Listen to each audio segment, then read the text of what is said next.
A black Tesla sits abandoned for weeks on a quiet street in the Hollywood Hills. When it finally gets towed, workers at the lot notice a smell coming from the trunk, and inside is the body of a 14-year-old girl. The car is registered to a 21-year-old pop star with millions of fans who's actually heading out on an international world tour, all while detectives are trying to figure out what exactly happened.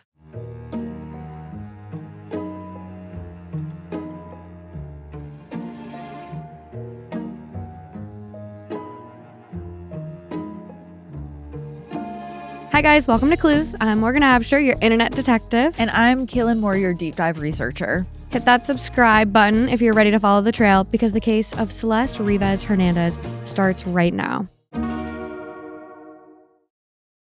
This is probably one of the most jarring cases I think that's happened in modern recent times, with internet sleuths and a public figure. And I'm absolutely bewildered by it. Yeah. I'm just like, I don't understand the thought process and how deranged this all is. It is incredibly upsetting.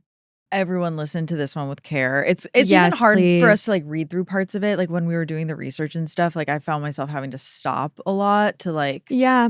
whew. And there's so much on social media. I think that's what I'm having the hardest time with is, there's a handful of journalists and TikTokers that have been let into the grand jury, and they will immediately come out and get on TikTok and describe exactly what they just saw in horrifying detail. And I'm like, I feel like we're losing a lot of respect, humanity here. Yeah. And Celeste is kind of getting lost in this. Yes. And it just is so deeply upsetting. Yeah. On all fronts. I know this is going to be a really tough one. This is a 14-year-old little girl that was killed in a horrific way. Everyone's mad at all the adults and families involved. Oh, yeah. And it's quite frankly a shit show. It is. It really is. And so we wanted to have a place where we were just going to put together all the information where that we we're found, at. keep everything organized, where we're at. So we're recording this before the arraignment that's supposed to take place on August 31st. So we're just doing it with all of the available information that we have at this time. Mm-hmm. More stuff I imagine will come out at the arraignment, but definitely will. With that, we're going to start getting into it. As a reminder, if you're watching on YouTube, you're going to see pictures, videos, maps, those kinds of things that will help you visualize the case. And if you're listening, you can find all the same assets on our Instagram. That's at Clues Podcast. You should follow us there anyways. And just, again, a warning, very clear before we begin. This episode does contain discussions of murder, dismemberment, sexual abuse of a child, sex trafficking, grooming, emotional abuse, and intimate partner violence. So please just listen with care, you guys. And another quick note before we get started, this is still an active case. So despite how horrible and how shocking some of the things we're going to talk about are, no one in this crime is legally guilty as of this recording. So just keep that in mind. And all criminal defendants are legally innocent until proven guilty. And with that, we're going to start at the end of August in 2025, a year ago. On one of LA's wealthiest streets, someone is really sick of looking at this abandoned car that's been sitting on Bluebird Avenue since late July. It's a black 2023 Tesla Model X. Now, this is a part of the Hollywood Hills West neighborhood called the Bird Streets. Some of the most famous people on earth live here. We're talking Keanu Reeves, Jennifer Aniston, Drake, Leonardo DiCaprio. There's houses in this neighborhood that sell for $70 million, some even more. But unlike flashy Bel Air, which is the neighborhood next door, the Bird Streets actually keeps a pretty low profile. Most of the people who live in LA honestly don't know that this part of the Hollywood Hills exists. People only drive through this neighborhood if you're visiting someone. If you go on one of those tours that we have here in LA where you're visiting the houses of famous people, they're not going to take you through this neighborhood. People pay for this privacy. The side streets are all dead ends. The through roads are really windy. And like most of the Hollywood Hills, the roads are barely 2 cars wide. So it is actually a problem that someone has ditched a Tesla there. And it's very noticeable. This is not a neighborhood where you just leave a car on the side of the road. And it's actually been there for so long that Apple Maps has a picture of it on their Street View cameras. Someone picked it up and put it on Apple Maps. That's insane. Plus, this car is starting to look like an eyesore. It's covered in dust. It has a big dent in the back. There's tape on the bumper, trim that's missing over the left front wheel. And based on the neighborhood I just described to you, it sticks out like a sore thumb. Very out of place. So an officer comes out on August 27th, but he just writes a warning and then he moves on. And then the same thing happens on September 3rd. This time, though, the car does get a ticket. Finally, on September 5th, the officer comes back. The car is still there, so they just call a tow truck. The Tesla gets towed to Hollywood Tow Yard. It's 5 miles away. And no one really thinks about it again. I mean, this is LA. Thousands of cars get towed every single day. Maybe not from this neighborhood, but how many cars get towed? No one really thinks about it. Until a few days later. That's when workers at the impound lot call police because they've noticed that this car smells so bad. There is a very strong odor that's coming from this car. And around 12:20 p.m. on September 8th, the LAPD sends detectives over to take a look. And they notice this smell too. Right away, they walk up to this car and they're just hit with this smell. So they tape off the area and they pop the front trunk of the car. And inside is a zippered black body bag and a black trash bag. Both have human remains inside that look like they've been dismembered. The remains are very decomposed when they look. They can tell that she's female and has wavy black hair, but there's really not much they can discern other than that. This body that they find is still dressed in a tube top, black leggings, socks, underwear, a yellow chain bracelet, and stud earrings. There's also a tattoo on her right index finger that reads, shh, SHHH ... Now, in this moment, detectives don't know who this girl is, and they, from the state of the remains, can tell that it's going to take some time to find out. But already, you can get a sense that this is turning into a story because as they're looking at this active crime scene, you can hear choppers start flying around overhead. Like the news has picked up on this and is now circling this lot. And the reason that the choppers were on the scene so fast is they figured out who the car's registered to almost right away. His legal name is David Anthony Burke, but he's better known as David, spelled D4vd. I've heard so many people call him D4vd, not realizing that it's pronounced David. He's this millionaire. He's a massive TikTok star. At the time, I didn't know who he was, and someone played me one song, and I was like, oh my God, I've heard that song. It's everywhere on TikTok.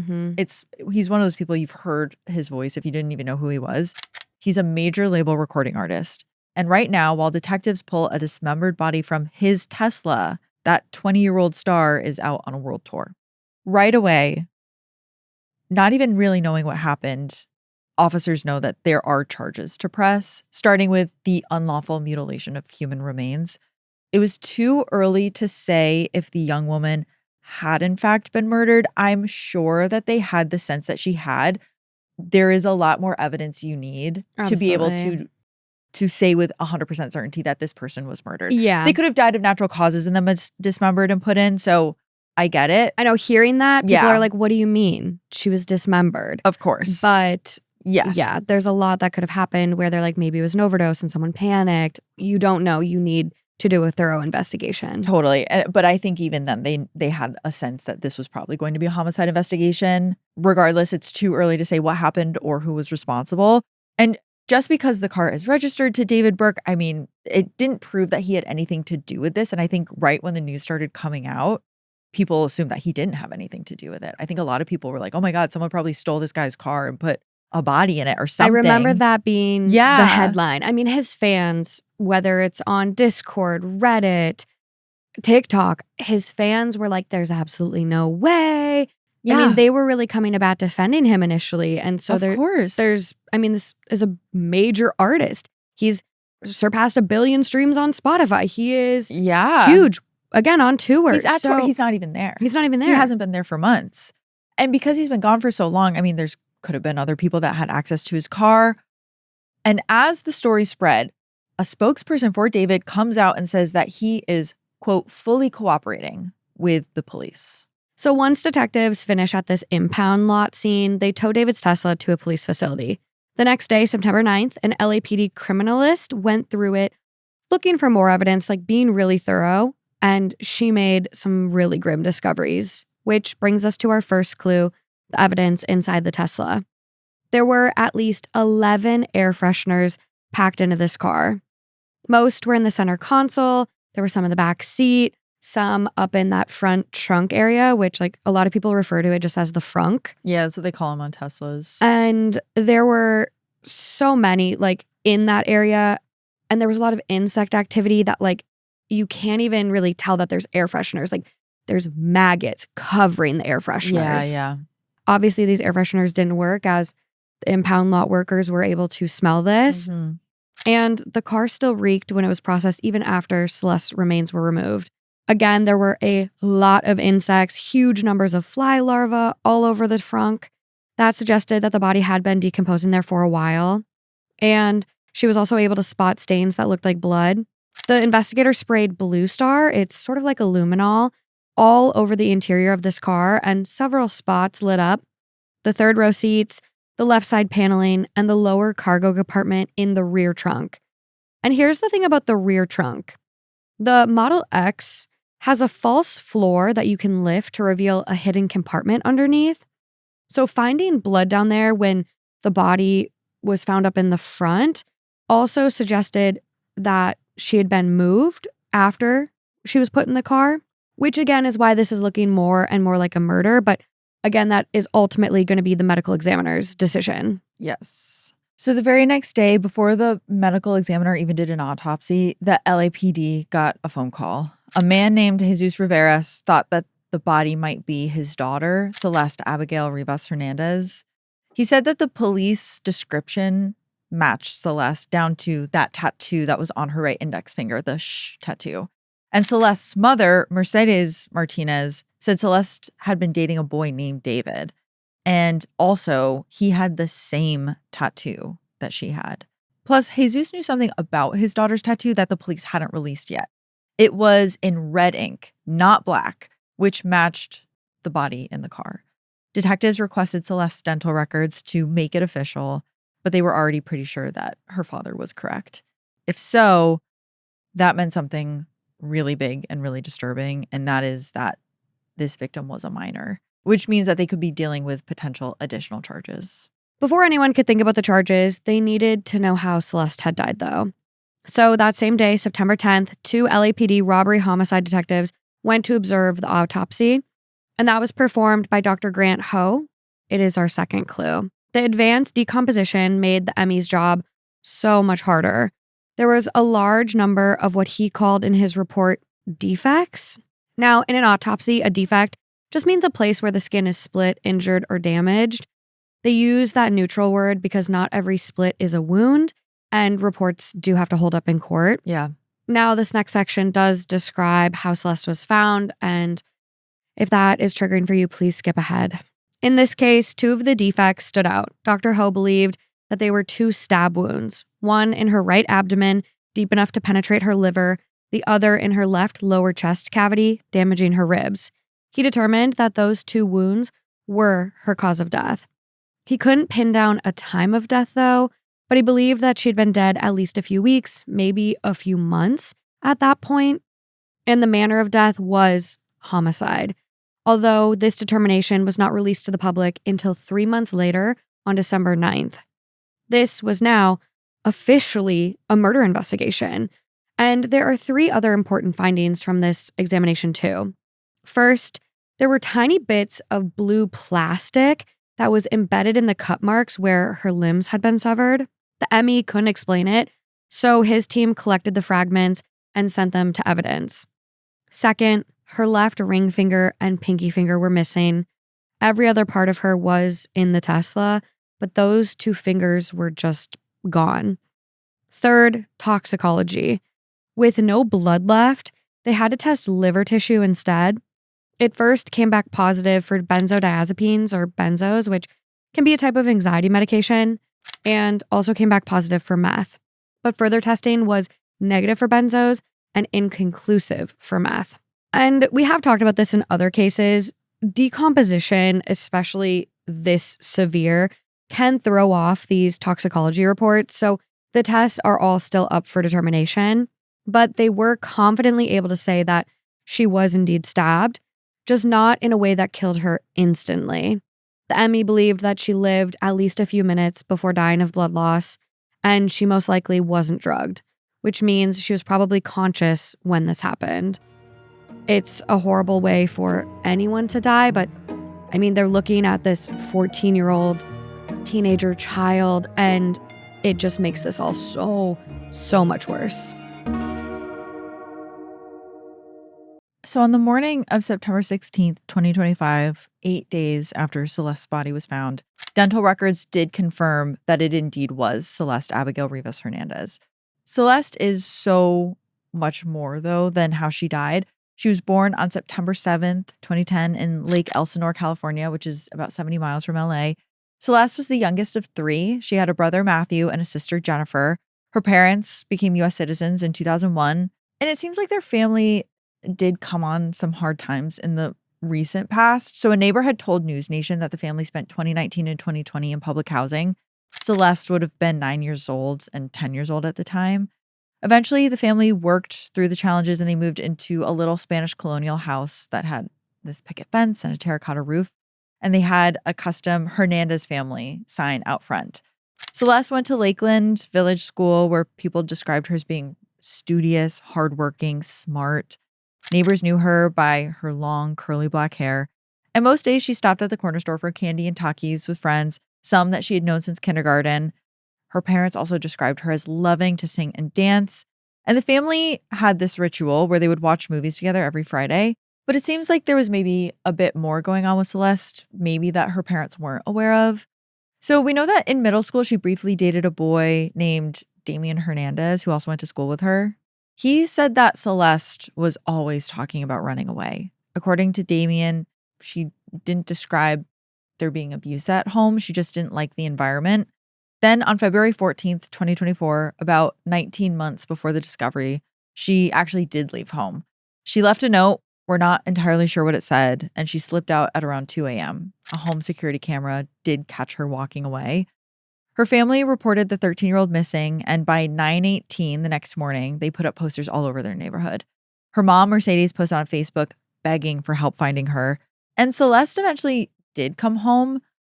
We don't know when that happened. We don't exactly know how she made it back home. But she was upset about all of the publicity that her parents had drummed up over the event. She ran away again the next month on March 19th, 2024. And again, her parents reported her missing. And once again, she came back. Neighbors remembered her being dropped off by a police cruiser at least once, but law enforcement didn't give any more details. We know that she was gone again by April 5th. Once again, she came home. People in town saw her with her parents later that summer. But then before she even finished middle school, she was gone again. However, this time she didn't make it back. As detectives are getting to learn more about Celeste, they begin looking into their person of interest as well. So they paid a little visit to David's rental house at 1368 Viero Place, which is right around the corner from where the Tesla had been parked. This is clue number 3 for us.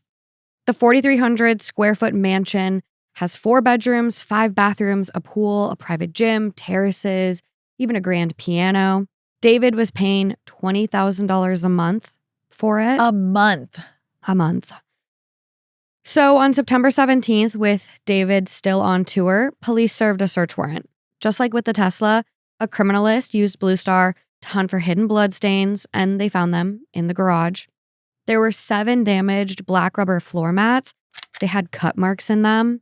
There was no blood visible to the eye, but under Blue Star, they lit up. So did a rowing machine, a Tesla charging plug. There were green tarps and a trash bag that lit up. And inside that trash bag, they found blood-stained cleaning wipes. Now, later DNA testing did confirm Celeste DNA was on the wipes, the charger, the rowing machine, and the floor mats. There were also 2 chainsaws in the garage, which did not have blood on them, but there was a blue plastic inflatable pool that did. It was also covered in cuts. It had pieces missing. A criminalist saw this and compared it to those bits of blue plastic stuck to Celeste's clothes that she was found in, and she found 3 fragments that fit specific holes in the pool, coming together like a jigsaw puzzle, essentially, is how they describe it. Yeah.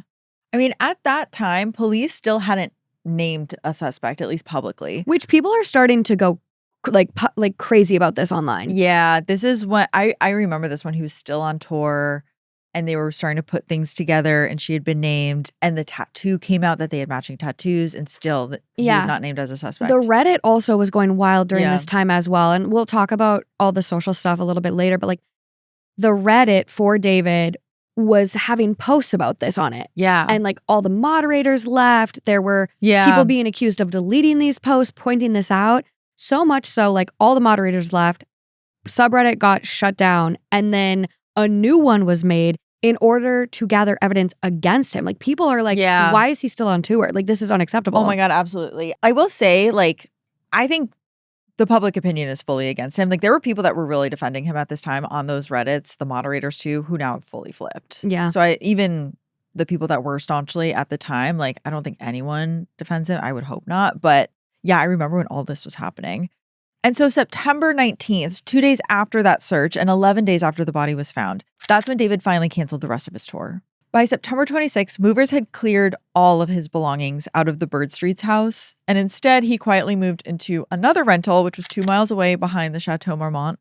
And so we were talking about the Reddit. So around this time, fans are on the Reddit. They realized that in his subreddit, the r/David subreddit, he is most likely the only moderator left. Like there's one moderator left and his fans basically figure out that it's just him. Mm-hmm. They also accuse him of deleting posts about Celeste's murder and removing at least one of the other mods. And hours later, the last moderator left the subreddit, which that's how Reddit works. When all the mods leave, they just auto lock it so no one else can post. Yeah, if it's a big sub and it's not being moderated properly, Reddit will reach out to you. They try to help install new mods. They're pretty good about making sure that communities are safe and protected. Yeah, which is great. And so a lot of his fans also went over to Discord. There's a server called David's Closet, and the name is a reference to David's claim that he recorded his first hit in his sister's closet using his phone as a microphone just to have music for his Fortnite videos. So in this subreddit, a 16-year-old fan and amateur hacker who goes by Ghost noticed that one of the mods there was also deleting messages. So Ghost downloaded the entire history of the #general channel and he or she uploads all of it to the Internet Archive. Later, another former fan built a tool on GitHub to make the archive easier to search. And remember, David had really put together this community of like incredibly online young fans. So his fans are, I mean, you have a hacker here. Like they're literally hackers. They're little tech They're literally gurus. going on Discord, downloading like gigabytes of information, uploading it to Internet Archive, making it searchable for everyone. Like it was so fast that they were able to turn against him. And so they also find a Discord account that they believe belonged to Celeste. And there's exchanges on this Discord that go back to as early as 2022. And quick math. At that time, Celeste was 11 years old and David was 16. One message from a since deleted account showed a girl's left hand wearing a small ring, and it had a tattoo of David's name in red ink on one ring finger. That photo is unconfirmed, I will add, but the police do believe that it matches a tattoo that Celeste had. And David got a matching red ink Celeste tattoo on his own left ring finger, which gave detectives a possible explanation for something that they found in the autopsy, which we talked about. But Celeste's left ring and pinky finger were missing from the scene. They were never found. And it could be that those would have had identifying characteristics on them. So if we have messages going back to when she was 11 and he was 16, it makes sense that he was trying to hide elements of their relationship. And he's also online. He's deleting messages about her.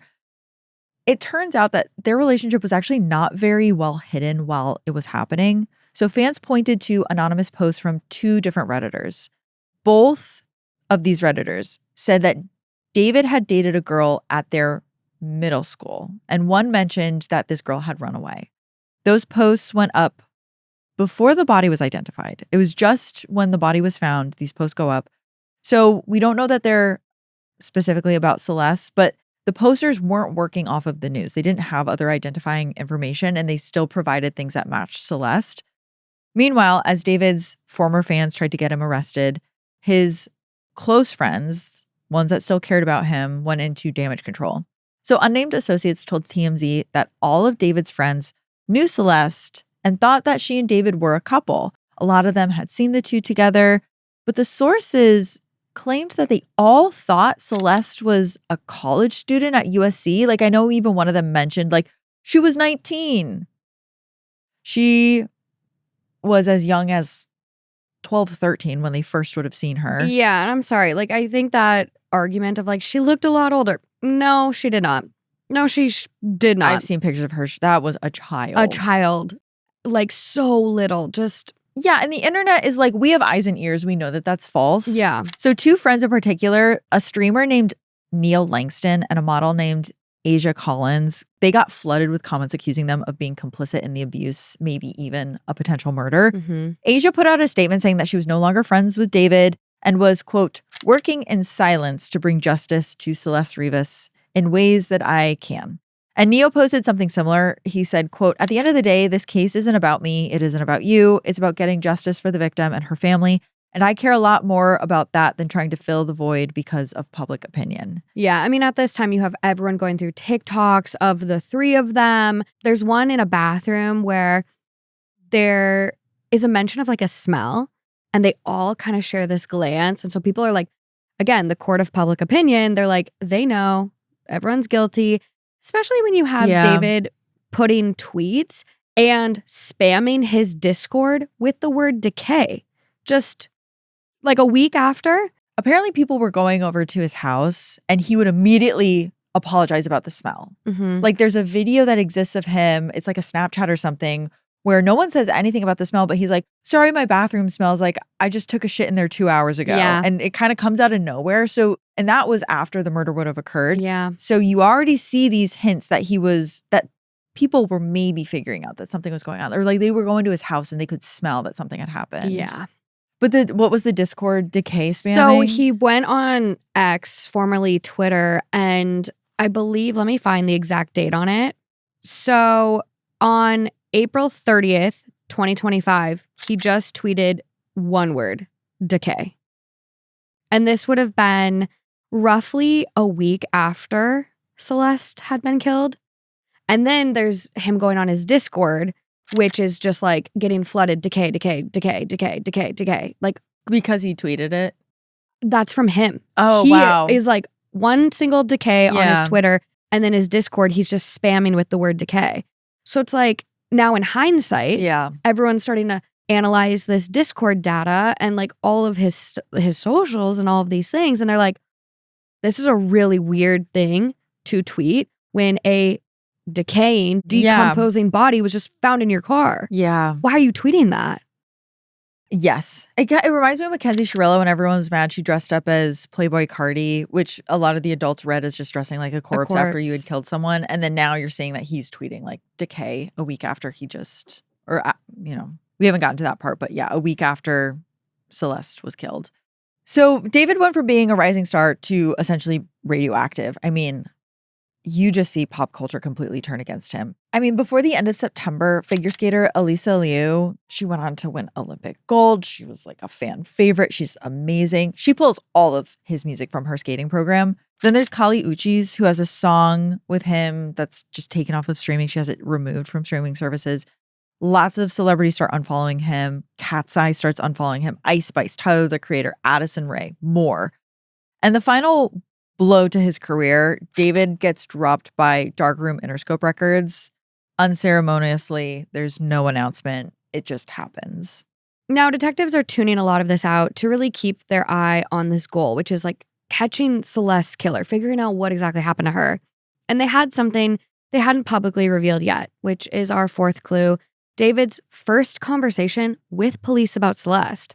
Now, it turns out the LAPD had looked into Celeste way before her death. On February 17th, 2024, the Riverside County Sheriff's Department was investigating her first disappearance and actually found David's number in her cell phone records. So, deputies called it. David picked up and admitted that he had chatted with Celeste on either February 13th or 14th, but at this point, he's claiming that he didn't know she was a minor and he had no idea that she had been reported missing. Still, the Riverside PD asked the LAPD to go and do a welfare check at David's place, then in West Hollywood. And LAPD officers knocked on David's door at 8:15 p.m. and started asking about Celeste.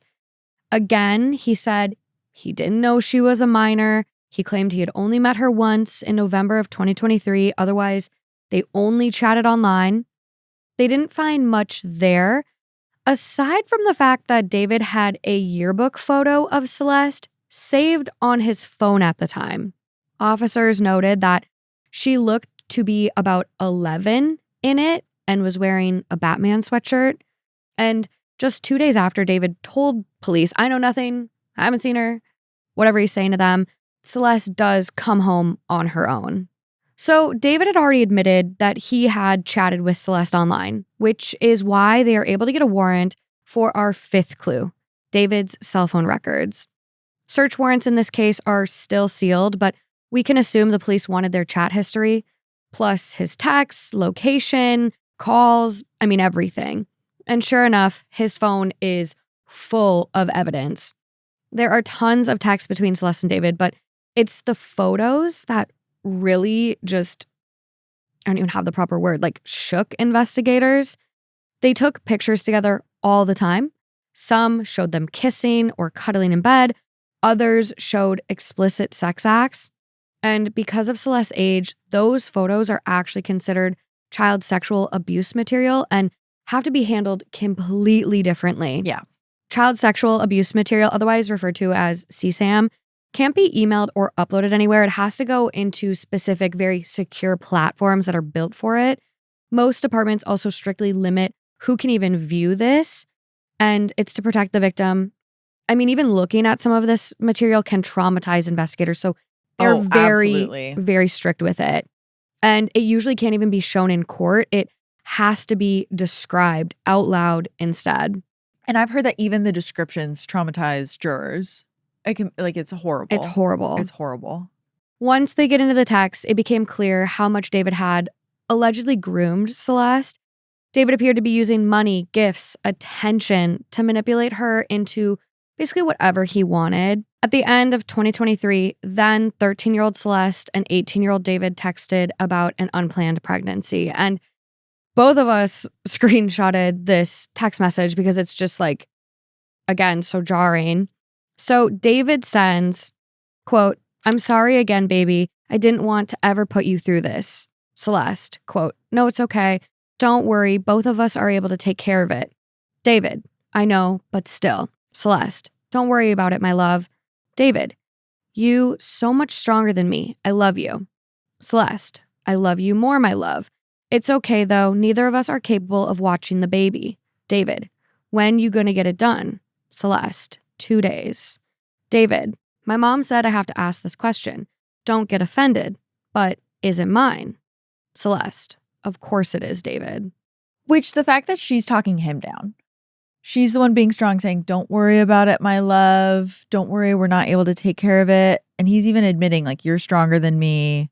She is, for not being an adult, she is the adult in this situation. And it's so sad to read text messages where she's the one who's more mature. Yeah. At 12 and 13 too. There's other messages between them that got shared where, he's you got to be on top of your shit. You need to get the Flow app and start tracking. So I have that one. So that's from November 25th, 2023, where Celeste goes, currently manifesting my period because I refuse to have kids. And then David, did you miss your date? You should start tracking. Use Flow. I know that's why you should start tracking. It's ovulation week. It's important. I just need to make sure you're on top of your shit. And then Celeste goes, if I'm pregnant, I'm not having it. So he's fully putting it on her. Yeah. Takes two to tango, but he's fully putting it on her. Yeah, be on top of your shit. He is abusing a minor and telling her. I get so mad, Morgan, when I read about this. It's to disgusting. be abusing a child. And then you're telling her, be on top of your shit because I'm going to get in trouble if you get pregnant and I'm going to go to jail and my life will be ruined. So you need the apps and you need the medicine and stuff to make sure that you're not getting pregnant. Oh my God. And again, this relationship, this grooming has been going on since she was 11. It's just, this is years down the line now. Mm-hmm. And it's again, she's 13 having to make this huge decision about a teen pregnancy or an abortion. In middle school. In middle school when, middle school. I don't know, the biggest thing I did in middle school was a field trip to an amusement park. Like, it's just like, it's because you're a child. It's insane. Like, you are so little. And it's just insane.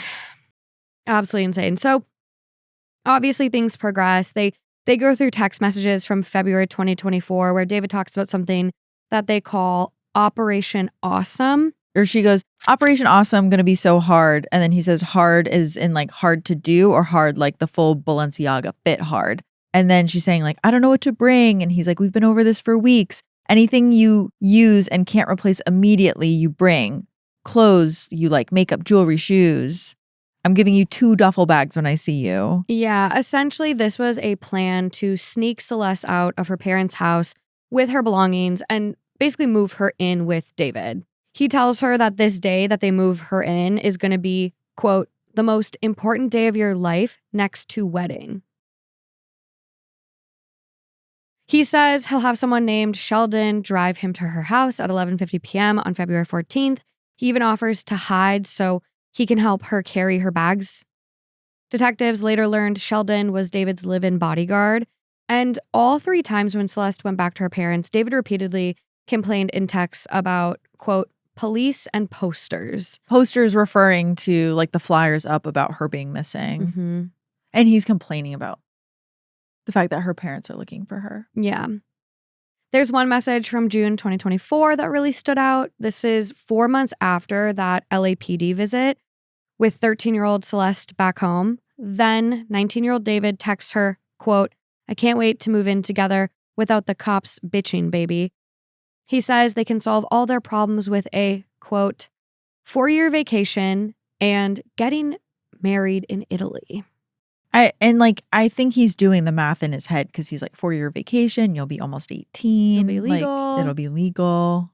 You know, Italy has interesting laws too with like extradition. I know that's coming up in another case right now. So yeah, I feel like maybe they're looking at like Italy as this refuge and we yeah. can go. Oh, that's interesting. I know Roman Polanski could never go to the Venice Film Festival because if he ever stepped foot in Italy, they could send him back to the United States. So that's why he's had to hide out in Poland. I'm pretty sure that's why. Yeah. Yeah. So interesting. On top of all of this, there's a lot of explicit text. I mean, there's so much explicit content with this. It again is like very upsetting and shocking and just sad. But towards the end of all of these texts, the tone between them really does shift. On March 24th, 2025, Celeste texts, quote, this isn't happening. I feel like we can't have a balanced relationship. Maybe if things were different. All we do is have sex and hang out, man. I want more than that for myself, end quote. In April 2025, they start fighting about David's relationship with model Asia Collins, who had reportedly gotten a lot closer to him after appearing in one of his music videos. On April 22nd, Celeste threatens to, quote, end your career and your life over Asia spending time at his house. I mean, this is, I think, a quote that's gone pretty viral. And it was kind of over Asia sitting in her chair and her just feeling a lot of disrespect. You have the text. Do you want to get into it? Yeah. I mean, we have the whole exchange from the 22nd. I can read some of it. I mean, David does not seem that concerned that she actually is going to end his life in these text messages. But she goes, can you tell me why you want to be friends with Asia? And he says, here it says unspecified reply. Basically, he states that Asia is just a friend. She goes, bro, just bump her. There's no need for friendship. Keep her as an acquaintance like Lane or Rob. And you're really saying you'd end our friendship just to be friends with her over me? That's disturbing and disgusting to me on a deeper level, David. It's actually crazy. And he said, when did I say I would end my friendship with you for her? And she goes, someone who's known you for years over someone you for 1 year. Bro, I said I didn't want to be friends with you if you want to be friends with her. Why is she at your house then? And he goes, out my house when? And Celeste sends an address. And David says, for Coachella, everyone came over to get wristbands. So Asia was over for that reason. And that's when Celeste says, oh my fucking God, I swear to God, I will kill you. She was in my damn seat. I will strangle you to ... death, bro. I will tell my dad so many fucking lies about you ... I will end your career and your life. I will damage anything. She posted at your house, you weirdo. I think that those texts were shown in a very specific context in court of like, I know that they're trying to say that anything that was done in self-defense. She was saying she was going to come over and kill him. She was saying she was going to strangle him. And that's what a lot of legal experts online are saying. Like they're pointing to these messages as like this could be what his defense team uses to argue self-defense. Yeah, like that's what will be used as create self-defense. that reasonable doubt. Yes. But if we look at them in the context of the entire story, of their entire relationship, you have a 14-year-old girl who's been abused and groomed allegedly since she was 11. And now things are ending in the relationship. Things are changing in the relationship. She doesn't have a lot of stability in her life. No, abortion with him at 13. Had an abortion. Potentially. And since that abortion has expressed a lot of regret and sadness in text messages too. Yes. So emotionally, mentally, just, I don't know, I would imagine a lot of turmoil and drained. Yes. It's just. And so you can see it. And we don't know that she did any of these things. We know that she sent a text message saying she would, but we don't know anything that happened in that house. But we do know he had a pool full of her blood that was all chopped up and the pieces were found in her dismembered body. So like, I don't think you can look at any of those texts and be like, well, she probably, you know what I'm saying? Like, does that make sense? And it's difficult too, because at this grand jury, the defense is kind of trying to poke holes and, you know, question those on the stand of like, could this have been self-inflicted? And then, you know, the dismemberment happened after. And I think it was the ME that was on the stand. I was like, no, this is homicide. Yeah. And so you can kind of, you know, based on the questions and how they were asked during the grand jury, you can kind of see what the defense is trying to like prepare. Suss out that they can get away with, that they might be able to convince people. Yeah. And again, like this is a child, like still at this point, a young teenager. And it's just, it's insane. The very next day, on April 23rd, they text about David sending an Uber to Celeste's house to pick her up, which police confirmed did happen that night at 8:40 p.m., and it dropped her off at David's mansion around 10:10 p.m. There's a text message exchange that occurs at 10:01 p.m. She texted him, quote, "Girly pop, I'm almost there. Open your door if you are home." To which David responded, quote, "Got you," adding about 10 minutes later, quote, "Gate open, door unlocked." And that girly pop text message was the last text message Celeste ever sent. Later that night, David sent a flurry of texts to her phone asking where she was. Police investigators are kind of reading this as an attempt for him to build an alibi, made it look like she never arrived. But based on this whole exchange, detectives were convinced that Celeste did indeed make it there and that David stabbed her to death almost as soon as she walked in.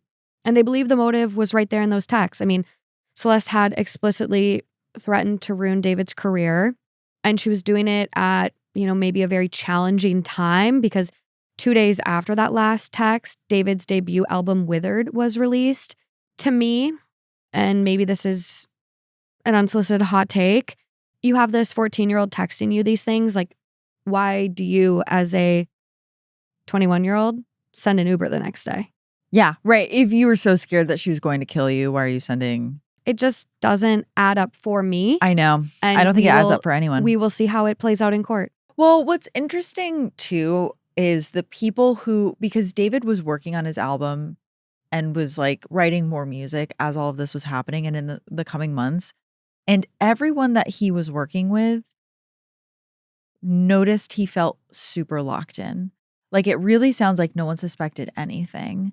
Like, it wasn't like he was able to just go back to the studio, sit down, was working on music, wasn't talking to anyone in a way that made it seem like he was coming undone or like was feeling haunted by something he had done. Mm-hmm. That to me is also just so chilling. Yeah. I mean, so many people pull up clips of him doing interviews. Yeah. And like, again, I think there's, the viral song that he got famous for is about killing a lover. Mm-hmm. And so it's just like, people in hindsight, you're just like, oh, there's something just off.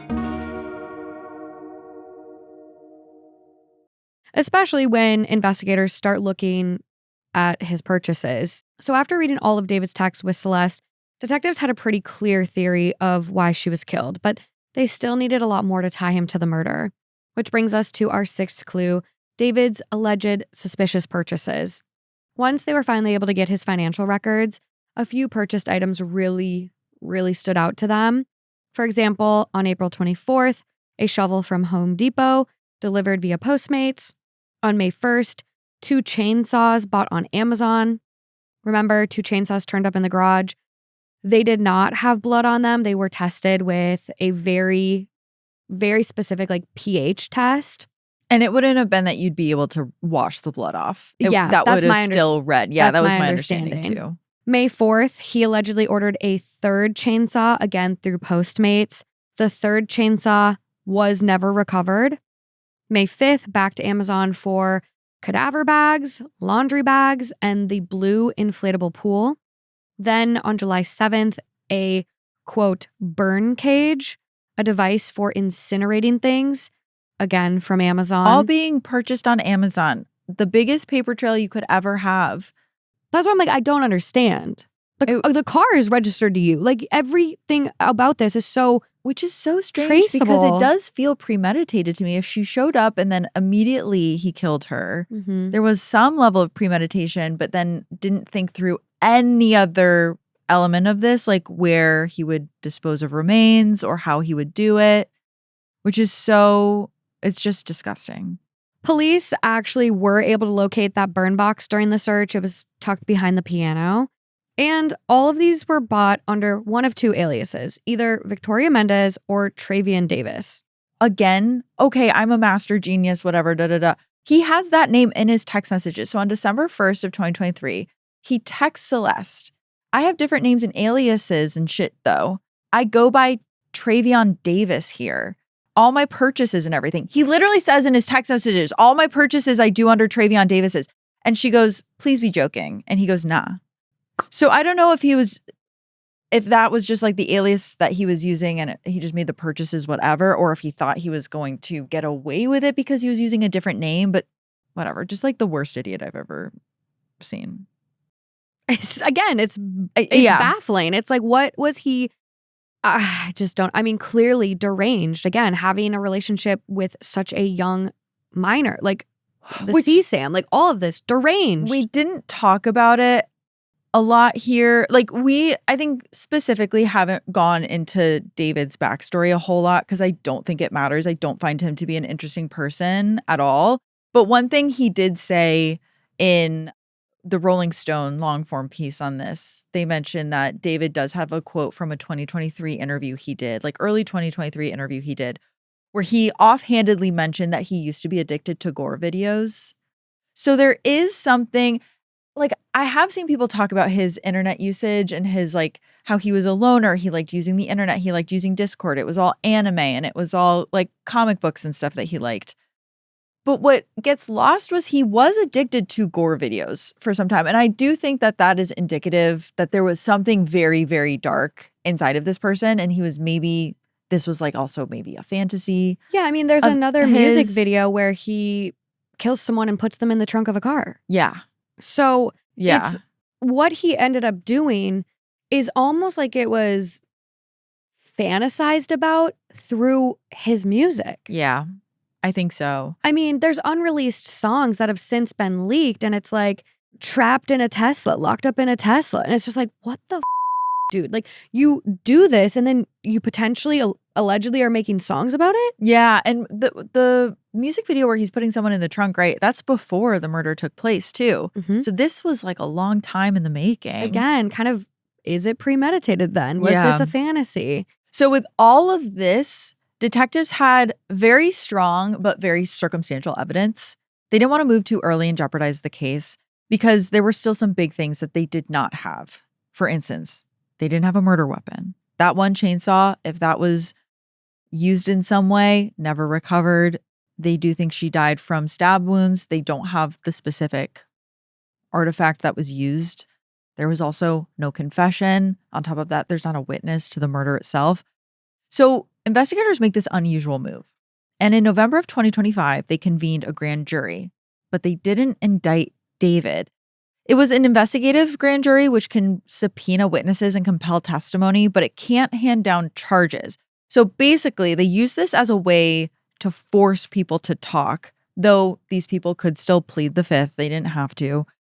And if and when they did talk, though, it would basically stay a secret. So grand jury proceedings are routinely sealed. So this wasn't going to be something that TMZ was commenting on every day.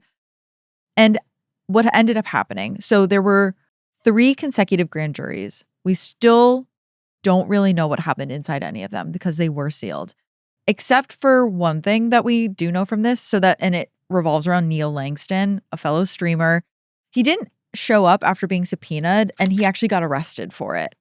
A week later, though, he did testify because he had to.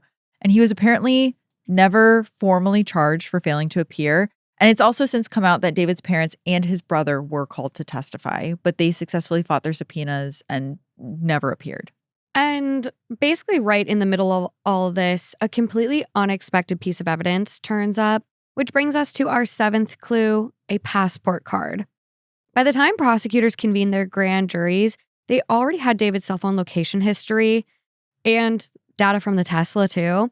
So they knew that around 11:30 p.m. on April 23rd, 2025, what they believe is the night of the murder, David's phone left his house and traveled all the way up to Santa Barbara County. And Tesla data does match this as well.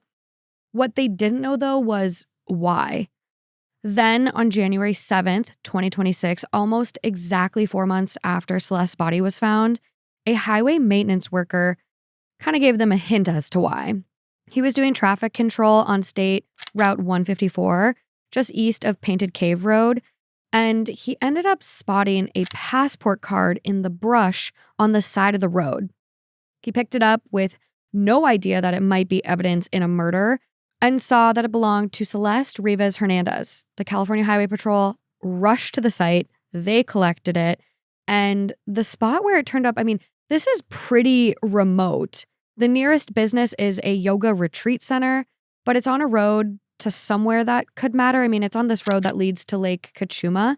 It's a 3,100-acre reserve. And again, David's Tesla data show that the car had, on one occasion, searched directions to Lake Kachuma. Yeah, I'm looking it up now. It is, I guess it's even north of Montecito. It's up there. In the mountains too. Yeah. Just up this winding road. And I'm stunned that they were even able to find this passport card, that this maintenance worker. I'm stunned that this maintenance worker even came across this. But paying again, attention. It speaks to, though, what were you thinking? I don't know. It is very confusing. I agree. It's a very confusing thing. Where you're it's just, you just tossed it. You didn't bury it. You had an incinerator. You didn't burn it. You had an incinerator that you hid behind your piano in your rented home under your name while you're on tour. So you're not even home and all this stuff's being investigated, whatever. But it's the passport card that you drive up, which I don't know. And he took the fingers. I think it was just anything he felt like might identify her, he was interested in getting rid of. It's just but it's all so stupid. He charged the Tesla on this journey as well. Yeah. Your car, you have a Tesla. Do you know how much data? It's a tech company that makes a car. No, I mean, come on. He's an idiot. He actually is an idiot in every sense of the word. Every sense. Yeah. So after the passport turned up, prosecutors floated a theory. Maybe this explains the missing murder weapon and third chainsaw.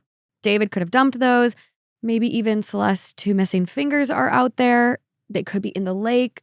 It's just, the possibilities are endless now at this point, because they do know what he was doing up there, which is at least destroying or trying to destroy evidence. Yeah.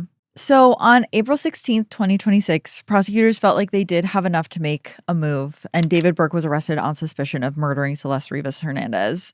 He was still in his hideaway, that little place he had behind the Chateau Marmont.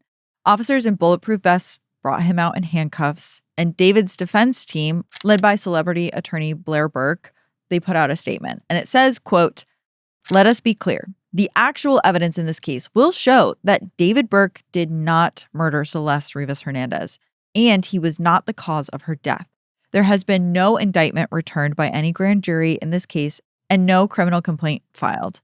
David has only been detained under suspicion. We will vigorously defend David's innocence." And good luck. 4 days later, on April 20th, David was formally charged with 1 count each of murder, continuous sexual abuse of a child under 14, and unlawful mutilation of human remains. Now, in California, quote, continuous sexual abuse of a child is a more serious alternative to unlawful sexual intercourse, the state's term for what is commonly called statutory rape. It carries steeper penalties, but prosecutors can't stack it with other sex crimes tied to the same conduct.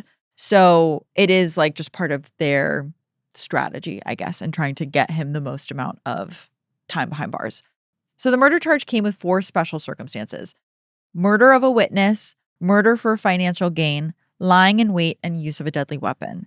Murder of a witness because Celeste was allegedly about to disclose their relationship, which would have been reporting him for a crime. So she was witness to the crime of the grooming and abuse. She would have reported that he killed her. That's murder of a witness. Financial gain because prosecutors said that the murder was about protecting his career. That's how he makes money. That's murder for financial gain. Lying in wait and deadly weapon, that speaks to how calculated the murder allegedly was. And adding special circumstances is something that puts the death penalty on the table in theory, though we've talked about this before. You actually can still get the death penalty in California. We do have a moratorium on executions. We haven't executed anyone since the early 2000s, but death penalty is on the table. So in the meantime, David was being held without bail. But as he was booked into jail, officers noticed that he still had Celeste's name tattooed on his left ring finger. Less than 8 months after Celeste was found in his Tesla, 21-year-old David Burke was arrested and charged with her murder. He has entered a not guilty plea as of this recording. His attorneys say he's innocent, and whether or not he's convicted, the whole thing has left a lot of people utterly confused. The crime sounds sloppy. David has everything to lose. Everything. Which brings us to our 8th and final clue, what we seemingly know about David's mind. I mean, this is Celeste's story, not David's. Again, like, he's the least interesting, like, David. Yeah, not an interesting person, but there are kind of what we were talking about before, just like the stuff that he mapped out in his career that led up to it, because that is going to be stuff that in theory gets brought up during this investigation. So Absolutely. I think it's worth talking about. It can't be ignored. And so looking back, David was telling the world for years that he had a lot of violent thoughts. I mean, again, that breakout single is called Romantic Homicide. The lyrics include, quote, "In the back of my mind, I killed you and I didn't even regret it. I can't believe I said it, but it's true. I hate you." In the music video, he introduces a, quote, murderous alter ego of himself named Itame, which is Japanese for pain. The video even has a funeral-like scene with a woman who appears to be Latina with long black hair, playing a victim murdered by Itami. David later explained that Itami came from an idea he had for manga, one where he'd play detective solving murders committed by his own evil alter ego. Now, being into dark manga is far from a confession, but there's more. I mean, there's so much more. And as fans dug through old TikTok reposts, they found that he was constantly resharing videos about hurting women out of jealousy. There was one captioned, quote, "Me watching her scream after pouring boiling water on her after she told a boy happy birthday because why you happy he made it another year." That's the stuff that I see people just coming upon on their social media and liking because it's just like not that it's funny, but it is that like type of humor. It could be a reach. No, but I'm also like, what is that doing to your brain? If you're just seeing that kind of stuff all the time, like, is that actually, I just think people need to be really careful about like the diet they're consuming on social media. Yeah. Because I do think it's getting darker and darker. And as we saw with the Mackenzie Sharilla case too, like all of your social media can be used against you. Yes. So why engage with that? Be really intentional online with the stuff that you are consuming. Yeah. I mean, there's so much online discourse around this. David was extremely into what he called his lore. There's hundreds of screenshots and clips that look suspicious in hindsight. Yeah, I know he was like the 4 and David was like part of, like he was going to do 4 universes or something, like 4 different characters with story and lore. Yeah. The lore comes up a lot. Like he was very obsessed with like the lore he was building for his brand. Yeah. And I mean, people have gone through concert clips. They've posted clips of Celeste watching with David's family from backstage, showing that, she's there. Family knew, everyone knew. There's a clip from Twitch with Celeste. It's said to be from January 2024 where David says, quote, You know I media trained you. That's controversial. And Celeste replies, quote, as controversial as you raping kids? And then David ends the stream yelling, quote, delete everything. At the time, his fans laughed it off as an Epstein joke. You know, that hilarious guy, Epstein. It's just so funny. Like, what? I'm just so confused. I also like flagging that Celeste is there with his family. Like, your family is there with a 13-year-old girl and not asking any questions or being like, knock it off.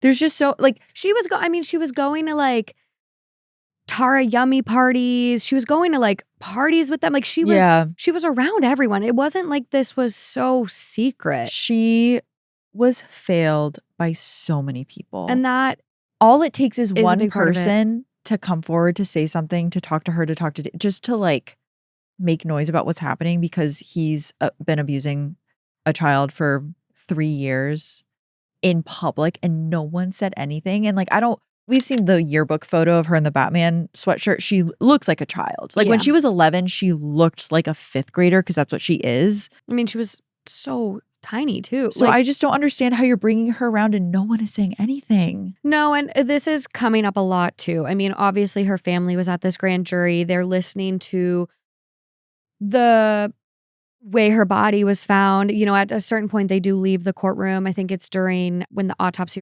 photos are being shown. And there's a lot of online calls to also hold the family responsible in this. Like, they let their child go to London with him.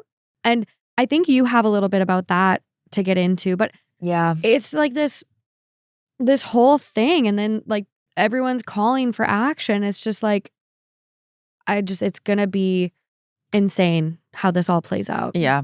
So that kind of brings us to the latest updates that we have in this case. A preliminary hearing was held between July 21st and July 27th of 2026. Preliminary hearing just requires the prosecution to show probable cause to move towards trial. So the defense usually does, and this is what we talked about, the defense doesn't usually present evidence or call witnesses. It's not for the defense. They can cross-examine, but they typically don't do much more. So what Morgan was saying of like, you can kind of start sussing out what arguments might work on your behalf as the defense, which is how we get them kind of sussing out if self-defense would work. Over those 5 days, the prosecution laid out why they believe David should stand trial on all of these charges. You've heard a lot of it already, I'm sure. But there were a few new reveals about how far David allegedly went to groom Celeste. Prosecutors say that Celeste came home in February of 2024 and her parents took her phone away when that happened. So David allegedly bought her a burner phone and paid a student in Celeste's middle school. So he's talking to other middle schoolers. No qualms about that. I mean, other girls have come out since then and been like, I talked to David in middle school too when he was an adult. Like, there's other people that have come forward and this is a pattern of behavior. Oh my God. I'm going to get sued for this episode. We're going to have to cut so many things, but I'm like, was he just not interested in her anymore because she was 14 and that's too old? Like, you loser. Like going after literal like 5th graders. Children. Why? So anyways, Yeah. He paid Celeste's middle school classmate $1,000 to give her a phone so that she could continue to communicate with him. You are a desperate loser. You're a desperate pedophile loser. And we're going to have to bleep out all of this bleep, or bleep, else bleep, bleep. We're going to get sued. I do think that he will go to jail for this and then this episode will be fine. But it's just so hard because we have to say allegedly on all of this. Mm-hmm. Like David allegedly bought her a burner phone. Like we'll know once he's actually convicted. Yeah. But right now everyone is innocent until proven guilty. At this hearing, though, David's defense argued that Celeste's parents knew far more than they let on about how much time she was spending with him. And according to the defense, this is according to the defense, but Celeste's parents tolerated a lot of the interactions that their daughter was having with David. So David's attorney said that in 2024, Celeste's parents signed a notarized permission form for her to travel with David to London for a week. The defense also pointed to messages that suggested Celeste and her sister traveled to Las Vegas for one of his concerts and that David and Celeste had made plans to attend church with her family. There was also testimony that Celeste sat with David's family in the VIP section at one of his concerts, which you mentioned earlier. Yeah, pictures have been posted of that. Yeah, there's pictures. And I will say a lot of people share their own experiences and they go, I was in a relationship like this when I was young and my parents allowed me to do this because they knew that if they cut me off and blah, blah, it would just make it worse. Yeah. I would have ran away. She already was running away. I mean, she'd ran away 4 times, at least 3. So a lot of people, again, we do not know. There's so much context. This is so nuanced. It's horrible. It's tragic. It's sad. But there are people that are just contributing that to the conversation that like, hey, maybe that was their strategy in order to try to keep her safe. But and I want to hear from the parents in the comments right now because I have a 7-month-old son. He can't even walk. Yeah. So it's easy for me to sit here and say like, I would have done this, I would have done that. But if you have a child who you're trying to have a relationship with, they are running away. I don't know the intentions of her parents at all. I'm just trying to think if it was something like you were saying where they're like, maybe if we just give her a little bit more freedom, she won't feel like she has to escape us to get that freedom and we'll be able to stay in contact with her. Like maybe the bar is pretty low for the type of relationship they want to have with her. You wonder. Yeah. You wonder. And I think that's all going to come out because the defense is going to have a lot more time during the trial to explain what was going on to talk about that. I mean, they're going to try everything. Yeah. They're really going to, I think, sling a lot of mud with this. And yeah, I think a lot of people after this trial, unless, plea changes, like a lot of people are probably going to be deeply upset by what gets said. But his lawyers said that Celeste could have just killed herself at his house. Yeah, that was posed as a question during that grand jury. And it's just like, you can already, again, see the mud they're gonna try to sling potentially. Like this is so up in the air and it's like this is as it is today. Like this is the conversation that's happening today. Like, I'm not a parent. I am not, I can't even imagine, but like I know at least there's one person, David, who this is deeply, deeply disgusting behavior. Like again, minor. Like Celeste is just such a victim in all of this. And it's just, this whole situation's horrific. Yeah. Again, we have written in this script because we have to keep saying it, but David is considered innocent until he's proven guilty. On July 27th, 2026, though, the judge did rule that the case can proceed to trial, and that was expected given all of the evidence that was shown. And David is expected to be arraigned for a second time. There is no guarantee that holds, though, because murder proceedings get delayed all the time, often for years. In the meantime, David is being held without bail. His music career is over, though his catalog is still up on streaming. I'm sure there's ways to listen to it in a way that doesn't financially benefit. I mean, I don't even think he can make any money from his streaming anymore now that certainly not after he gets convicted. There's a lot of talk about the uncertainty of that. Yeah, I'm not sure either. I know some people are There's petitions for streaming platforms to remove it. Yeah. Has not happened yet. I'm sure like they're also trying to protect themselves legally because if for some reason he is proven innocent and they pulled everything preemptively, right, then are they at risk of being sued? Like, of course, the legal system and everything, it's just like that is above my pay grade. Lawyers, if you're out there, please chime in. But there's so much to this. I know. There's a lot of sides to it. And pretty soon a jury's going to decide his fate. As for loose ends and theories, well, I mean, they're infinite at this point since nothing has really been resolved. A lot of people online are wondering if anyone else is going to face charges for covering up this alleged abuse. I mean, there's the bodyguard who prosecutors say drove David and Celeste around, who supposedly picked Celeste up on Valentine's Day 2024, right before she was reported missing. There's also been a lot of false rumors flying around.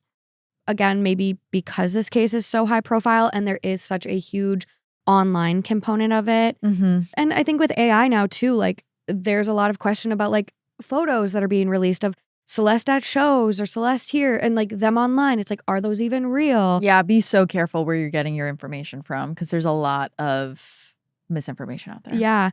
There has been a PI named Steve Fisher who This guy shows up everywhere also. He was all over Hannah Kobayashi when that was happening. He loves to just jump in a high profile case, but I will say sometimes he does offer really good insight that like he kind of finds the thing that the police aren't telling people and he'll just kind of say it. Yeah. You know? Interesting. Unclear if that's what he's doing here. I mean, he has publicly suggested that the person who parked the Tesla last wasn't David, but Prosecutors indicate that they do have video showing David was the last person to drive that car. Interesting. I mean, I don't think he's saying anything that indicates that maybe David's not involved. I think he's maybe saying that other people were also involved in this. And maybe it has a motive, right? Because Fisher also theorized that David lured Celeste to Santa Barbara and actually killed her up there. However, prosecutors say that they have strong evidence that she did die in David's rental house. And it could be potentially, allegedly, I don't know, motivated, because it is worth noting Fisher was hired by the owner of that mansion. So confirming that the murder happened inside probably isn't the outcome that his client is hoping for. I mean, the house. So with Hannah Kobayashi, Steve Fisher was the first person to come forward and say, she's alive, she left on her own. When everyone was saying she was trafficked to Mexico, she was trafficked, like got kidnapped, she's been drugged, like scam. He came forward and he was like, I think it's actually incredibly irresponsible that we're doing this investigation because she is just an adult that left on her own. So I don't know, but that's interesting to hear that he was hired by the mansion. Yeah, and potentially because the house is back on the market, it's now listed for rent at $24,000 a month. So $4,000 more than David was paying after to live in an allegedly a crime was committed there. Crime scene. I wonder if they jacked it up because they know people will want to stay there because that's where it happened. That's a sick, people twisted, are so messed up, morbid thing. For as horrible as this case is, we do like to end on activism, and I think there is a lot of activism that can be done to help people in this kind of situation. So we wanted to share some tips from healthychildren.org. It's a service from the American Academy of Pediatrics, and they have tips to prevent and recognize childhood sexual abuse. So the responsibility for child abuse falls on the abuser, full stop, no caveats, absolutely 100% of the time. But adults can help by protecting kids before it happens and noticing some of the warning signs if it does happen. So according to healthychildren.org, 1 in 4 girls and 1 in 13 boys in the United States will experience unwanted sexual contact before their 18th birthday.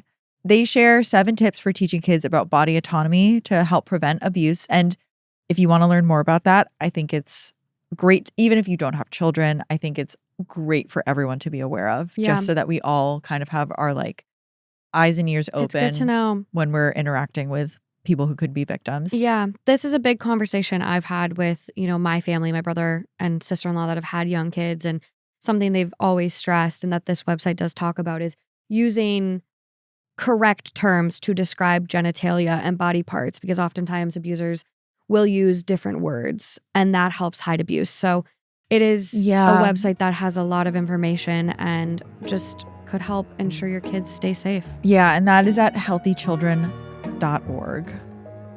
And on that note, we are moving on to our missing person of the week.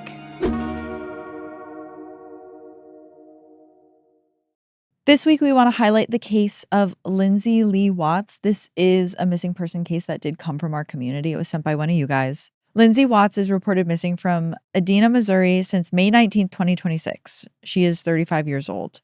Lindsay was reported as a missing person to the Knox County Sheriff on May 19th, 2026. Her car keys, wallet were found left behind at her residence in Edina, Missouri, and her phone was found by the sheriff in a ditch not very far from her house.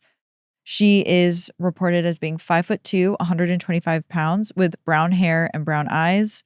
If you have any information, you can contact the Knox County Sheriff's Department at 660-397-2186, extension 1. And that is all we have for this episode. Obviously, we got very heated, but I really want to hear from you guys now. Thoughts, theories, anything about this case. I mean, there's so much to it. It's all devastating to hear about, but now we turn it over to you guys. Yeah, absolutely. And please practice some self-care after this one. I know looking at the subreddit for Celeste, I mean, a lot of people are deeply disturbed by all of this, and rightfully so. I mean, it is a jarring, distressing, horrible case. So please make sure you take some time to look after yourself. And hopefully, at some point soon, we will have justice for Celeste. Absolutely. Yeah. At Crime House, we really value your support. So again, share your thoughts on social media. Remember to rate, review, and follow Clues to help others discover the show. And don't forget, for early ad-free access, subscribe to Crimehouse Plus at crimehouseplus.com. Or if you listen on Apple Podcasts, tap Try Free at the top of the Clues page. Until next time, guys. Bye. Bye. Every week, we dive into the pieces, both hidden and obvious, behind some of the biggest true crime cases. Subscribe to Clues Pod with Morgan Absher and Kaelyn Moore on YouTube. And remember, every clue counts.